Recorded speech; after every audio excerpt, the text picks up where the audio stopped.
Hi, everybody.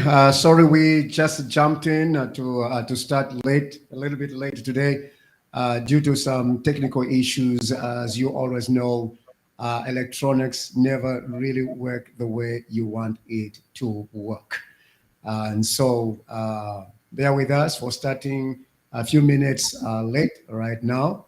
But here we are, and I have John Cow as one of the members of the presenters, and then also Orlando Houston, who just joined us to be with us, and let's see what we can do at this hour. And it is really a pleasure. First of all, John Cow and Orlando Houston, thank you so much for your time for presenting to us financial literacy, financial empowerment. I've been getting some feedbacks from various people who have really appreciated your presentation, and they are telling me that this is a really, really great. They wish so many people could watch. But I have seen that the times we have presented these, we have had about between 30 and 40 viewers who have actually watched the presentation. And so today, friends, we are here to talk about a very, very important subject, and that is less paid attention to by many of us. I think it's because we like enjoying our present life. Today, all the toys and everything else, it is today, the enjoyment. But we rarely begin to think about tomorrow as to how the tomorrow would be, and also how we want our tomorrow to be.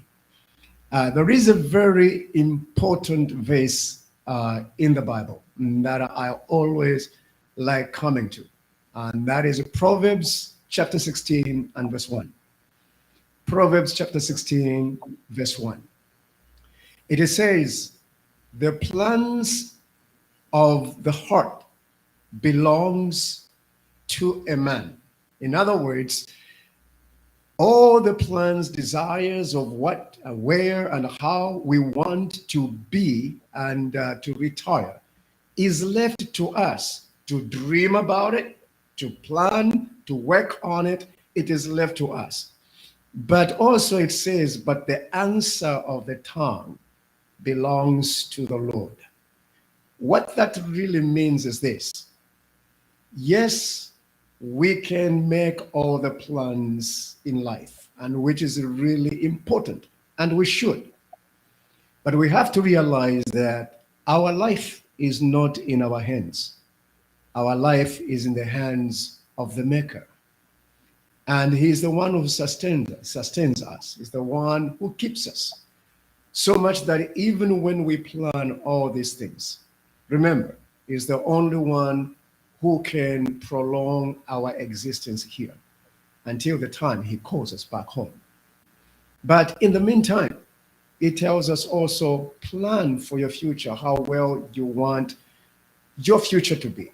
And that's why we are presenting these financial literacy topics to help us begin planning not only for today, but also for the future. And one of the things is retirement.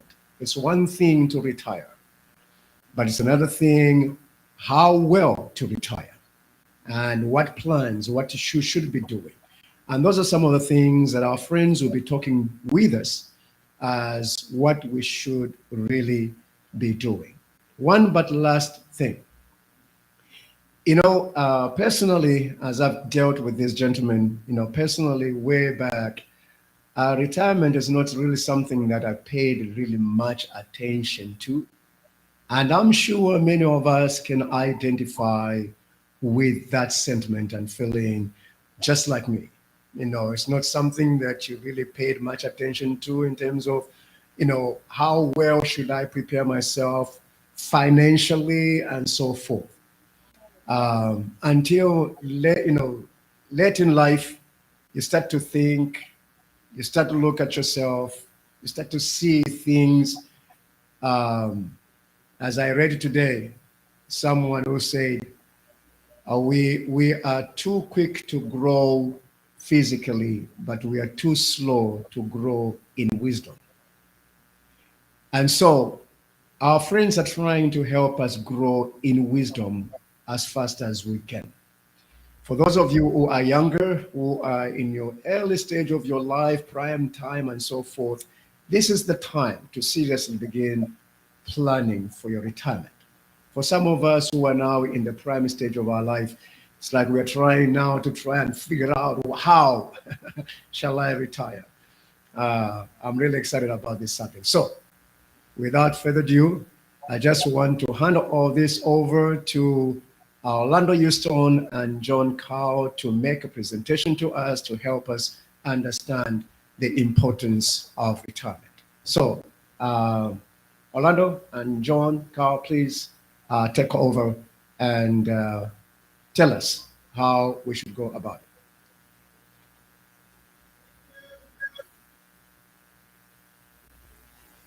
So it looks like Orlando's mic is still muted, but appreciate the warm introduction here. I want to thank you for taking some time to spend with us today. As you mentioned, we'll be continuing our financial empowerment series, talking about preparing for retirement. So you gave us a really great introduction, and really what we want to do today is we'll go through a couple different financial strategies for how to get started with preparing for retirement, and what you can do to really take steps forward in um, getting all these retirement plans in place now, prior to retiring. So getting a head start with retirement planning. So if you give me 1 second here, I'm going to share my screen.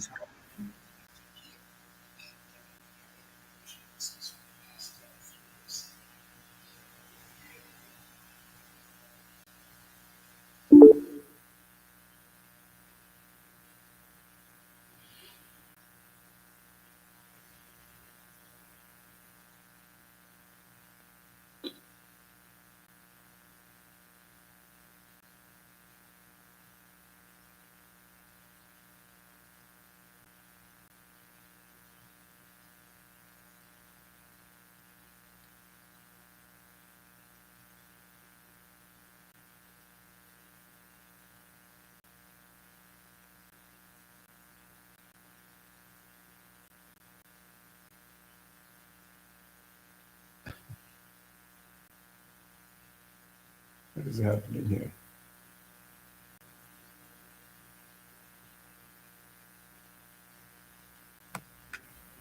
Yes. I can hear you. Are you screen? Yes, I can hear you, John. Okay, sorry about that.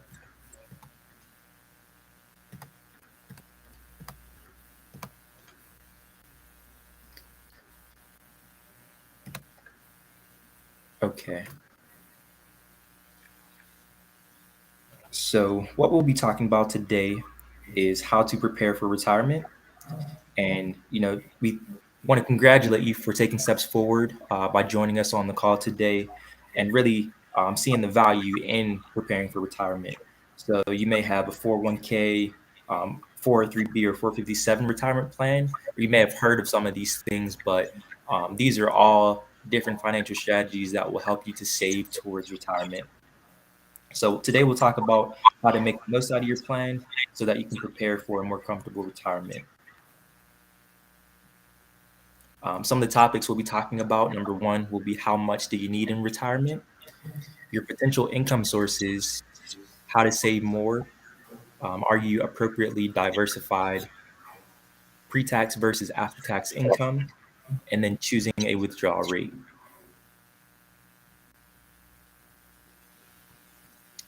So financial professionals, they estimate that you may need about 80% of your pre-retirement salary for every year of your retirement plan to maintain your retirement lifestyle. So just to be clear, that's not 80% of what you'll earn today unless you're retiring very soon. But that would be 80% of what you'll make right before you retire. So for example, let's say you make about 40,000 today, and at retirement age, you're making about $80,000. So you may need enough net worth savings to provide you with a minimum of $64,000 per year, or 80% of $80,000. And if you retire at age 67 and live another 20 years or so, that's a total of $1,280,000. So in truth, you may need more money than you think, and that's only because you may live longer than you expect. But these days, on average, you may have about 50% of a chance for living to age 88 and about 25% of living to age 93. Women have about a 50% chance of living to age 89 and a 25% chance of living to age 95. For a couple, there's about a 50% chance that one of them will live to age 93 and about a 25% that one of them will live to age 97. So that could make for, a very long retirement. And it's an important question to ask yourself. Have you planned for about a 20 to 30-year retirement?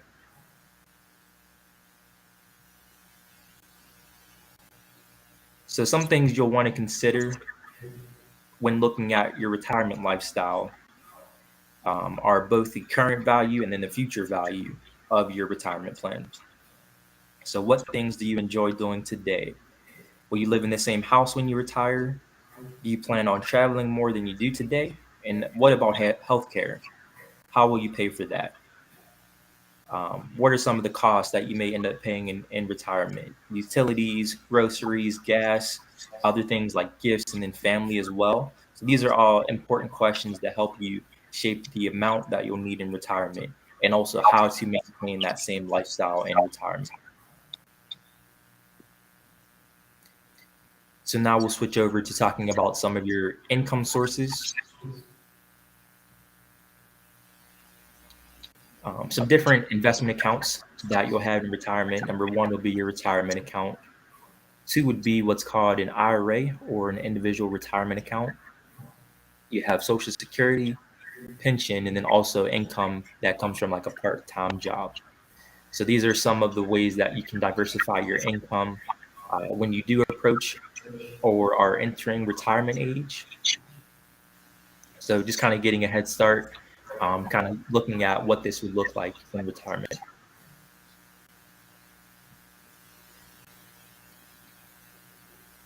So another important is to look at how much income will you get from each of those sources. If you look at this pie chart here, this illustration, it shows that you'll have different ways of providing income in retirement. As we mentioned, you have your Social Security, you have pension, you have income, earnings, and then other. So this slide here just shows the different ways of how your income can be diversified and in the different sections of the sector. So taking another look at Social Security here, about one of every 4 5-year-olds today will live past age 90, and 1 out of 10 will live past age 95. So considering Social Security, that's very important in retirement planning because it provides lifetime income and also survivor benefits. This benefit amount is going to be based on a specific formula, and then retiring at normal retirement age will allow you to gain full 100% benefits. Whereas if you were to retire early, you may not get 100% of your benefits. Now you can monitor your estimated benefits by looking at your annual Social Security statements, and you can access this by going to socialsecurity.gov or also the SSA.gov website to take a look at your estimated benefits in retirement.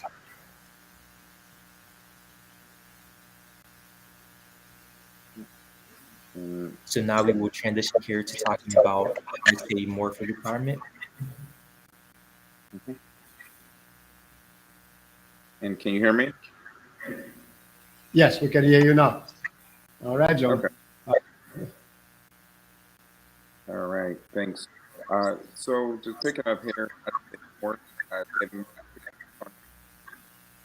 so your pre-tax contribution typically contributed through your 403b income or additional IRA plan, increase your contribution in 2021. You can contribute up to $19,500 per year. If you are 50 years old, you can contribute an additional $6,500. So this is based on 2021. 2022, these numbers are the same. Every year, the IRS can raise up the amount that you contribute. So you may not feel the pinch as much as you think. By contributing 10% instead of 5%, you save $2,500, but the difference in your take-home pay is only $2,125. So let's take a look at that in real time. So if your gross annual income is $50,000, if you contribute 5% or $2,500 of that, your taxable income for the year will be $47,500. That means that you will pay an income tax of $5,319. Or as you can see in the other columns, if you contribute 10% and 50%, you'll notice the amount of income taxes that you're paying. The reason for that is that essentially the IRS will reduce the amount of your taxable income here by contributing to a pre-tax retirement plan. The easiest way to contribute to a pre-tax retirement for people is through their group retirement plans, such as traditional 401k or IRA. Next one.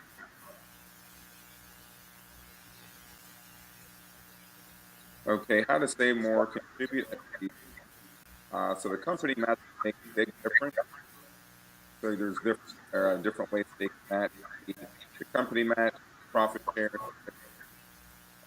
profit that you can share in the company. It's not mandatory. Also a safe harbor. So with all three of these, your employer actually reserves the right with most retirement plans, like a traditional 401k, to be specific to match. So I have a lot of clients who say that their employer does not match.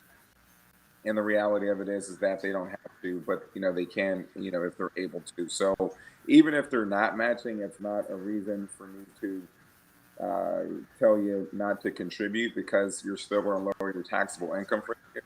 However, the company match is always great because you're just receiving money from the company. Some employers, they will actually contribute to your retirement account, whether you so over here, for example, you contribute 10%. That's $5,000 if you're making $50,000. The employer matching contribution to be 50% up to max of 3%, which is typically of eligible compensation. But they could also structure it to where they're matching based on contribution with your employer to know whether or not that's eligible compensation or based on your actual if the employer contributes $0, then your total annual contribution is $6,500. So, just kind of adding those numbers up for 10% contribution for your $50,000, the employee match, and then the employer contribution, which again they don't have to, would result in $6,500 per. So it's a great way to get more money going into your.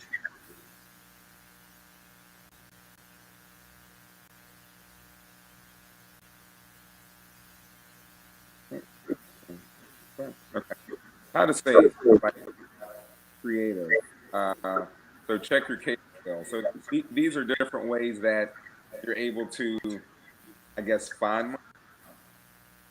So a lot of times my clients will have an issue with budgeting, and they say, well, they feel like they have money left, or they feel like they should have money, not sure exactly where it's going. One of the ways to find money when you don't see it is checking your cable bill. A lot of people have cut the proverbial cord, I guess, with your cable bill, and they're starting to look at some alternative ways to watch channels that they like. or you can get rid of it altogether. Or if you do have cable, you're spending at least $200 per month on cable. Now that may be with Wi-Fi and cable, but it's probably $200 a month. That $200 could go towards your account. Review your cell phone bill. Another way, So I know for myself, my cell phone bill has been the same for a number of years. I've had the same phone for probably 7 or 8 years. If I were to call my cellular company, that I'm sure there will either be some type of reduction that they can give me, or I could call another cell phone provider, and I'm sure they'll be happy to take me and they'll, reduce the amount that I'm going to pay. Signing up for a flexible spending account. Now, your employer may or may not have FSA, but if they do, that's something that you contribute to right out of your paycheck to that account. And typically, that is a pre-tax contribution. Shopping around for lower costs of car insurance, similar to your cell phone bill, right? So if if you had one company for a number of years and there's another company out there that has a promotion, we're going to give you a lower cost for your car insurance, so that can also help you save money. Consider increasing your deductibles, increasing the deductible of what's taken. Check lost property in your state for old 401k or Treasury Department. So this one you may or may not know. I know it was kind of a big thing maybe 5 years ago, but I had received an email that you have lost property. What type of lost property could I possibly have? Because the property that I have, I'm actually expanding it, which is my house. But it wasn't that type of lost property. It was an old retirement account that I had left from one of my first jobs that I had when I was 15 years old. I had a 401k plan, and I hadn't done anything with it. Now, of course, the company, they're going to knock down your door and say, "Hey, take your money." But if you, check into the lost property account, you may cover some old assets. That's a few good ways to get creative. Next slide. Okay, are you and we'll move on to that next slide. How are your assets invested? So your assets are invested typically in stocks, bonds, cash. There are other ways to invest your assets, but for today's purpose, we'll just go over these three. So your stocks are domestic, international.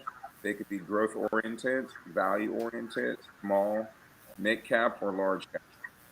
Your bonds can be held for a short period of time or a long period of time. And you have bonds that are high or lower credit rating. Depending on whether they are high or lower credit rating, would determine the potential return that you will receive.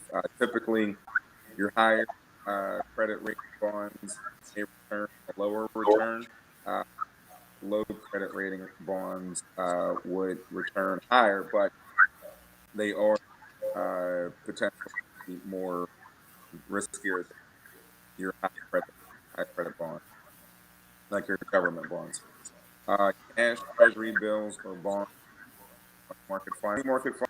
You can get those from your bank. Bonds, you can get those from state. T-bills, also your treasury department. Next slide. Okay, so another way to allocate your retirement funds or target date funds that fits your anticipated retirement.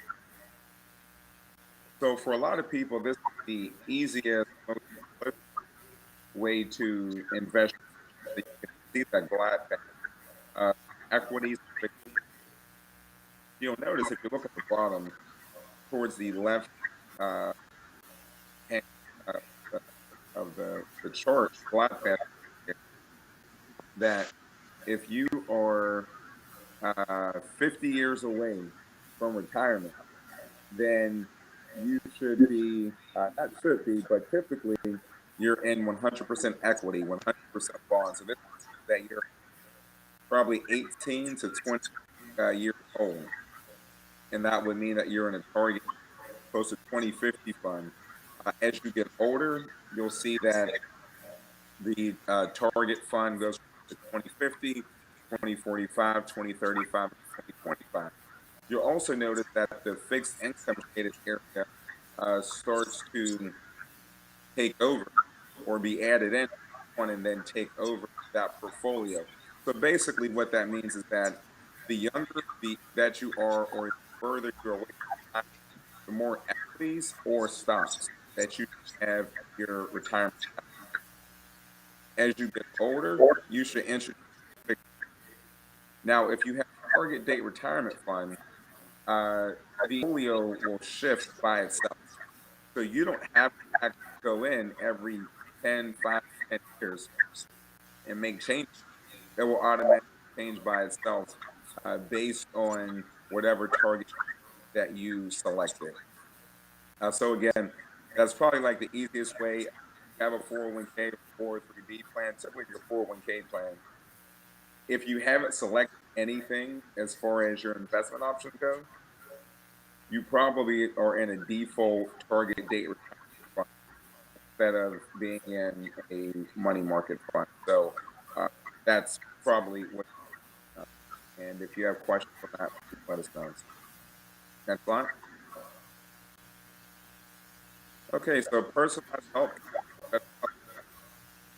So this here is a study done by a company called Stadia. Increase in retirement wealth. So the growth over $100,000 over 10 years. So if you notice that if you were to use a managed account, meaning using an advisor, that you have increased over your 10-year period of about 23% versus not using to invest money. Also, having a money having a financial consultant or financial advisor or retirement plan specialist will actually have increased or has increased the average contribution 0.5% versus 0.1%. Now, reality, that's not a one size fits all. These historical reports. You know, you may be one of the people out there that do. You're very diligent with managing your retirement account, but more contributions into your plan. In my experience, most people aren't, just because you're working, and sometimes things kind of slip through the cracks. So there is something to be said about using a professional money or financial consultant professional to help you with your investments. Fine.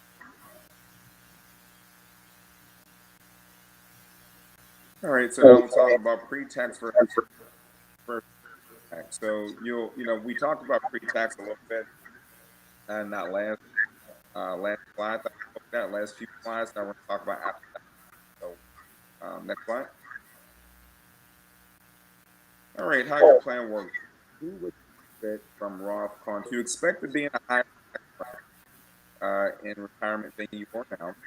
Are you a highly compensated individual who is eligible for a Roth IRA? Wants a pool of tax-free money for retirement? Or younger people with long retirement horizons for time to accumulate money tax-free and also want to leave tax money. So if you're making X amount of dollars and these numbers can change everything, you may think in being able to actually contribute to a Roth IRA because you're making too much. So there are some alternatives for you to consider because the IRA says you're making money. But if you don't, then maybe that's something that you want to lean towards, especially if you're younger. I'm a big proponent of having young people contribute to a Roth IRA because a lot of money that you potentially in a retirement account through investment, and whenever you take it's all tax.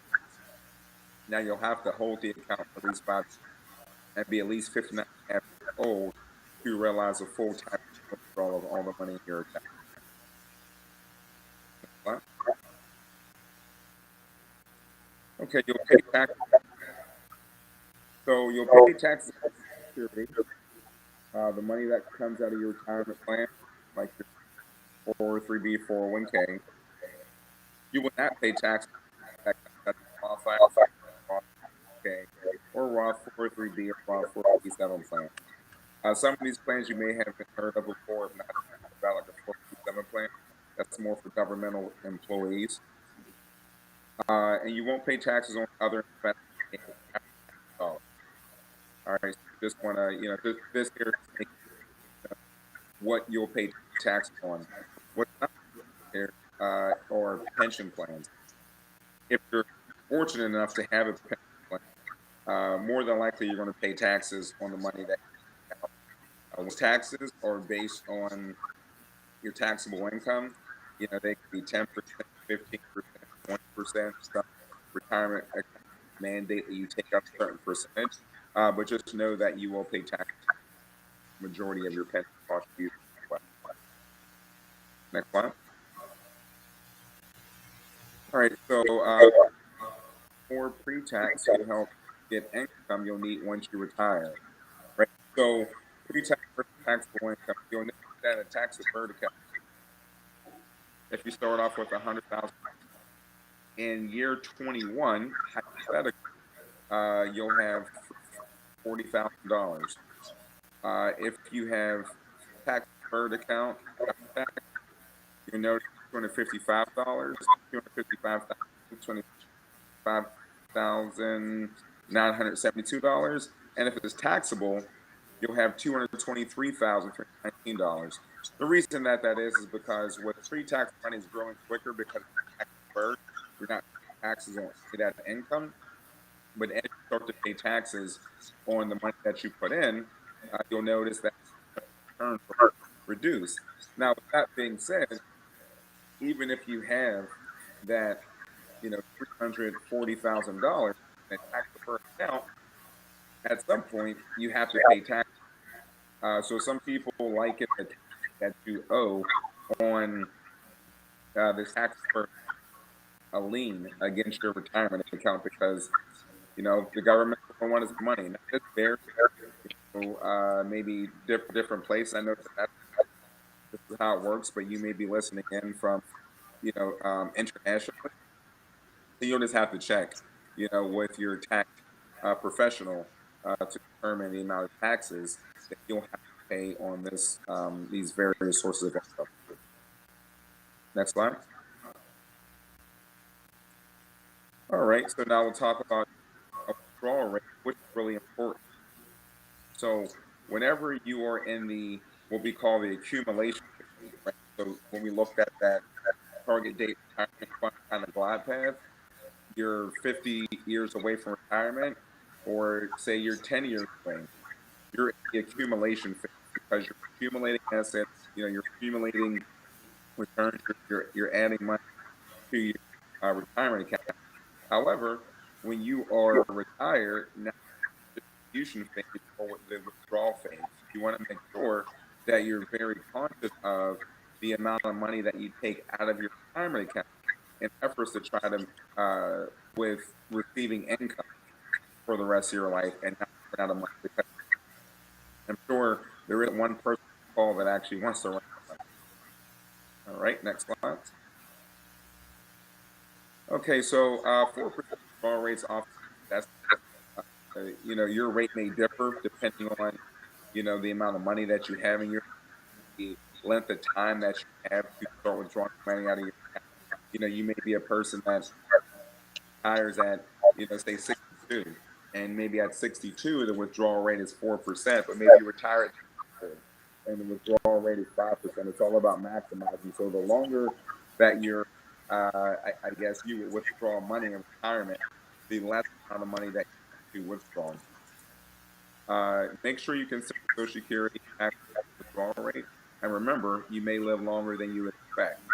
And a lot of people, don't expect to live past 90, right? But what if you now? Obviously, your quality of living may be less, and you may not need a certain amount of money. But who knows? You may be in a different road. Now, this 4% withdrawal rate that we're looking at is based on more traditional style, or I guess I should say investments, without any type of guarantee rate. There are some products out there that will offer a higher guarantee rate. We won't talk about that more in detail right now, however, at some point, but you may have a type of account that offers you 5-6% guaranteed withdrawal rate, but those are specific type of. Next slide. Strategies to help you make your savings last. Work with a financial professional, financial consultant. Don't dump all your stocks right away. If you turn your TV on in a month, 6 months, and you're looking at the stock market, or you saw that the stock market is going down, right? So don't dump all your stocks right away whenever you compare them to something that's more fixed, because stocks, have the potential to keep that growth, and that 4% withdrawal rate is predicated on you earning a certain rate of return. Living off the interest is important to not touch your principal, and be prepared to adjust your withdrawal percentage. So based on the performance of your retirement accounts, just be prepared that you may have to go from a 4%, 3%, 3.5%, or maybe in few good years you can go from a 4 to 5%. Just next slide.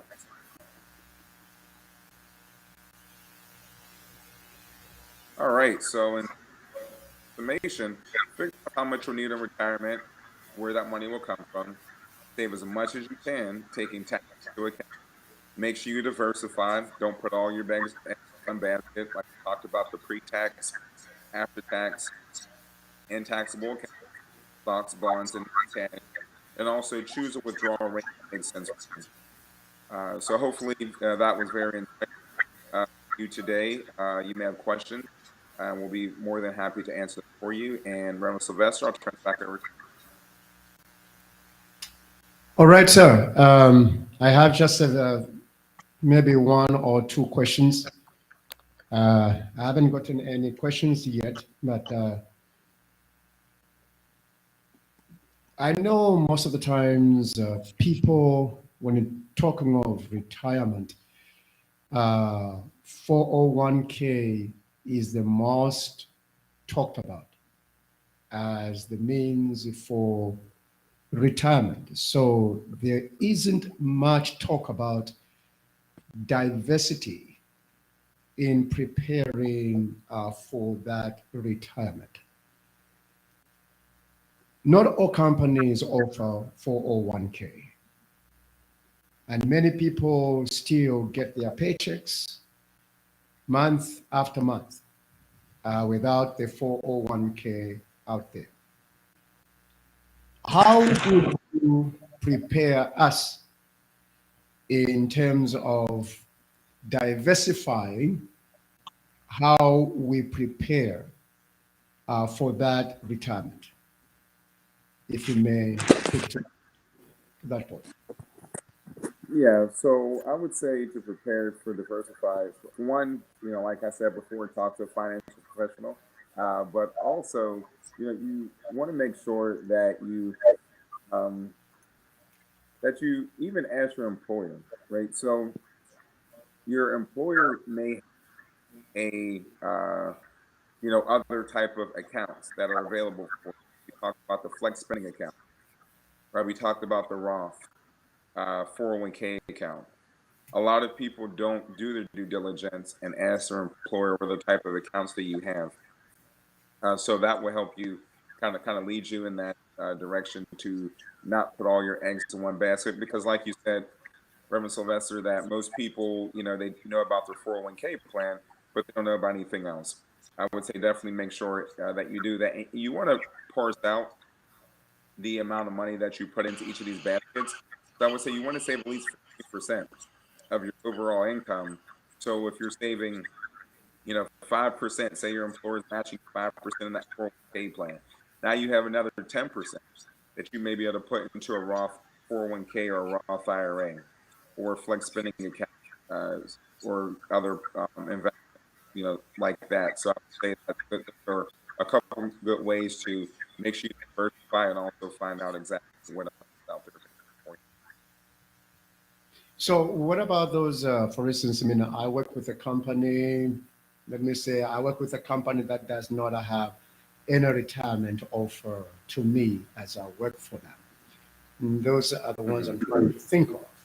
What other means of investment for retirement you can suggest to the listeners regarding that?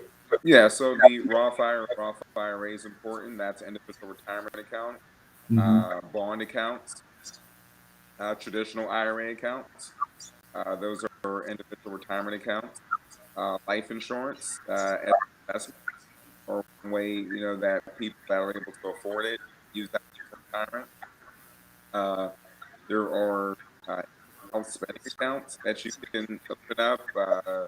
There's individual stock accounts. It doesn't all have to be based on a retirement account. You can actually start a brokerage account, a non-retirement account that you can use for retirement, but not directly. Okay.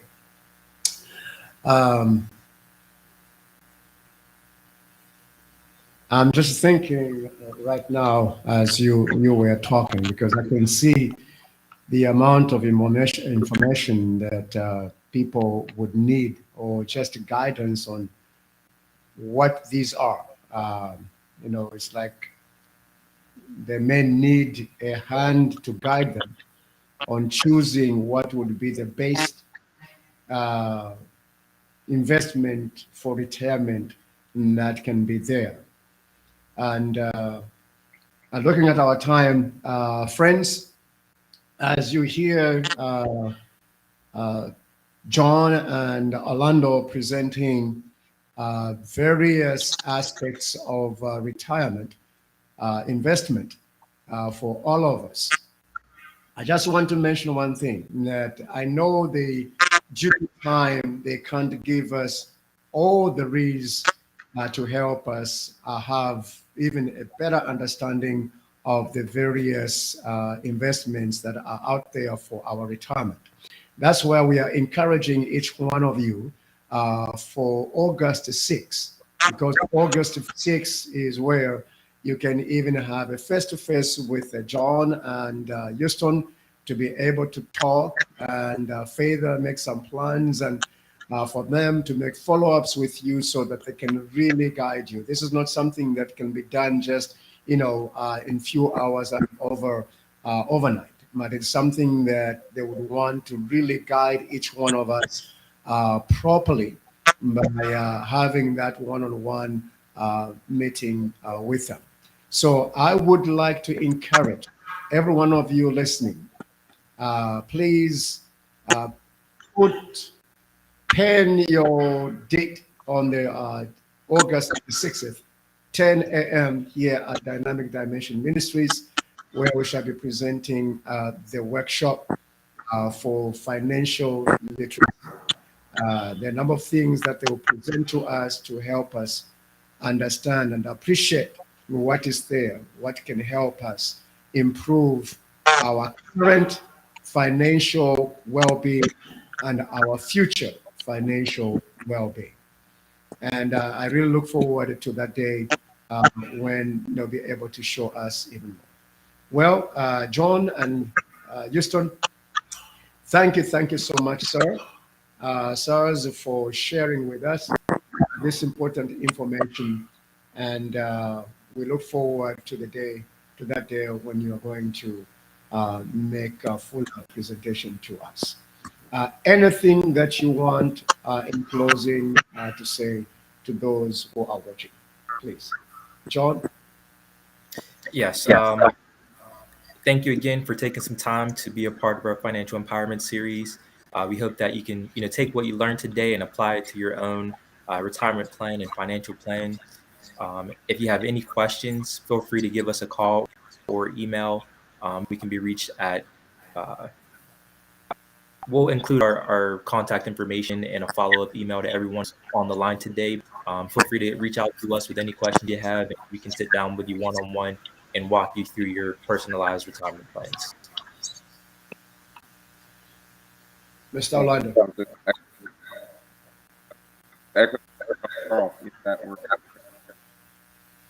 Appreciate having us on the podcast. Hopefully, somebody has been enlightened by or giving. Well, at this time, we are ending our program at this hour, this moment, and just want to say to all of you, thank you so much for all of you that have been watching. And for those of you who will soon be watching, as you watch this video presentation, I hope it will give you some ideas on how to prepare for your retirement. Thank you so much, and may God bless you. We look forward to that workshop. And then also, I just want to announce, here at Dynamic Dimension Ministries, we believe in economic development of our individual, family life, community life. Very strong on that. And that's why we are making these presentations to try and help each one of us improve in these areas that affect us a whole lot in terms of how we perform, how we live, and so forth. And this economic empowerment is a very important aspect of our Christian faith.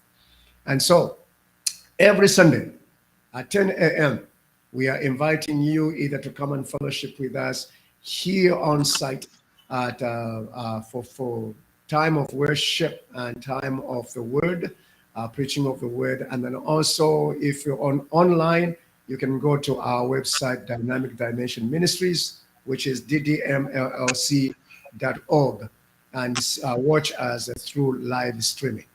Or Facebook, you can see us, or YouTube, you can see us.